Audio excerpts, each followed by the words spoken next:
When it comes to roguelites or variations of it, I personally prefer the ones that give you that rush and fun during those instances. While you're on that round, what it's going to be like, what upgrades will I find that will be exclusive to that run? How will I figure out how to use what is provided to try and then succeed and go as far as I can go, or maybe beat it altogether? Then at the same time, is there something that I can take back with me for the long term, sort of increasing my chances at succeeding the next go around? Something for the short term while on a run, and something for the long term so that I always feel like I'm working towards something. A good kind of grind. This, in short, is what I want when looking at a new roguelite first-person shooter, the Moros protocol. It pretty much delivers what I want, and then provides a really inviting addiction too.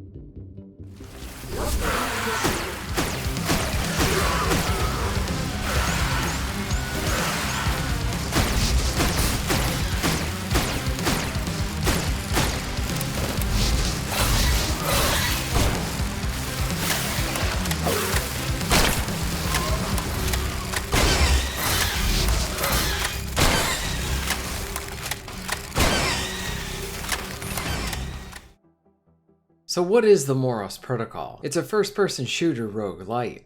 The pixel visuals help to separate it from the others, as this inviting style works well for the action at hand here. A blend of new gameplay mechanics and progression, along with an older style design. I really like it. Music is another highlight as well too.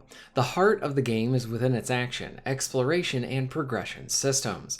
When I first started playing this, it was one that I enjoyed right away. Now yes, it has plenty of those familiar elements. You have seen combinations of this before, but now it is done here very well too.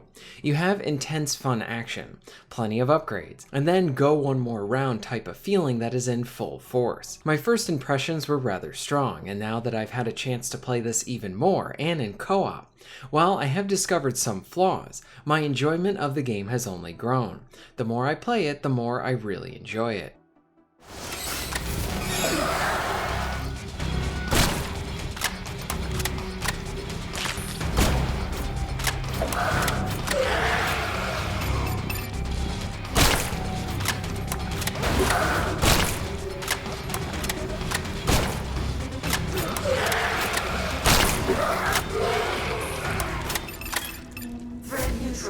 Lifting lockdown.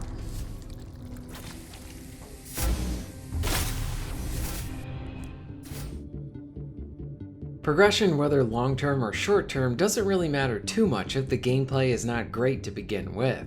So how is that part of the game? Thankfully, it's rather good too. You start off with a melee weapon and rely on a stamina system to conduct your strikes and attacks. Melee weapons can be charged up for more stamina but unleash more damage. A useful dodge is at your disposal for avoiding hits and attacks too. As you start to traverse the dungeons, you will then find ranged weapons as well. They come in energy and physical types. I have gotten to play around with some shotguns and a few different pistols. A really good weapon, whether ranged or melee, can make a big difference.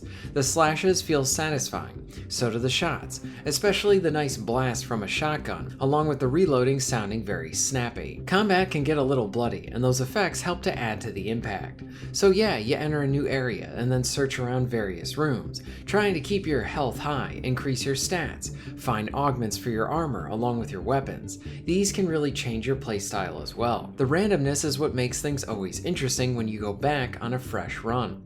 At first I thought the game was procedurally generated, but actually it would seem that these are curated rooms, but then randomized with different elements, enemies, and stuff to find. Combat is solid, and then progression is very addictive too.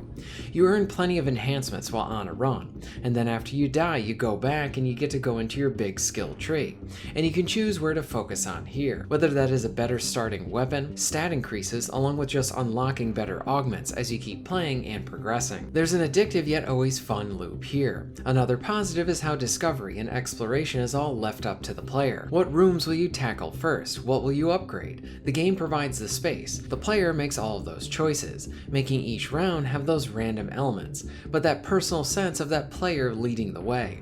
Victories feel earned, and defeats mean you walk away with a better knowledge for the next time, along with those persistent upgrades.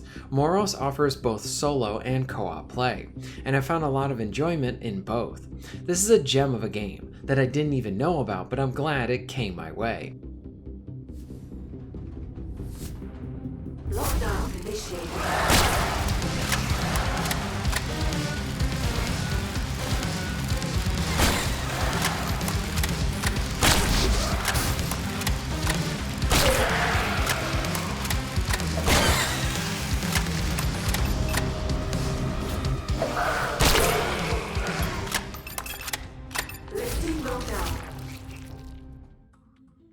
I think something needs to be tweaked and adjusted as it pertains to some of the co-op play elements. To set up a game with a friend is rather easy, and the game is very fun in co-op play too. Take the base gameplay and then add a friend. It's really good fun. But there are elements that need more improvements. So when you die while in co-op, the game or run is not over until both players are then dead. So the player that is still alive can use some of their health to then revive the other player. You can even do this when you're down to just 1 health too. As long as one player is alive, the round continues. This addition I really like, as it makes some of the harder fights, like a boss, much easier to manage. Now the problem I had with it is that a player is revived and then immediately thrown right back into the action. There is no time to get your bearings, so you can effectively be revived and then have an incoming attack coming at you, and you'll be hurt significantly or immediately dead again, depending on your health. This aspect does feel a bit cheap. I think something like giving the revived player a few seconds shield, where they can only move but not attack, would hopefully balance this out. By allowing for the shield, the player can then get back into the action, and have the revive feel more fair, especially for a boss encounter. By not allowing the player to attack with a shield on it makes it so that you cannot revive spam enemies, and break the game. This may not be the best solution, but I feel like something needs to be addressed within this area. Now I had an odd thing happen to me while in co-op. Doors would sometimes just be completely glitched. Sometimes an ally could not go through a door, or sometimes I could not as well, but the other player could. In some instances, we had to dodge rooms in order to get through a level. Sometimes the room would be completely glitched and the room would just be a space. A more prominent one that we had later on is that we found out that the game allows for the second player to then choose the next area on the world map. The problem is if player 1 and player 2 select 2 different places, the game just glitches. We initially thought that the game lets both players to then play the same level or 2 different ones as they eventually converge on the boss. It appears all of this is just a glitch, and will result in the game not being able to go any further, as it prevents you with door progression. So I think this needs to be fixed to not only allow player 1 to just be the one selecting the next area, but maybe player 2 can just provide a suggestion. Thankfully, when I needed to restart from one of these blocks, I did get to keep my upgrade currency, so I didn't lose that. Most of the glitches and issues came from my time in co-op, and seems like areas like this can be fixed with updates.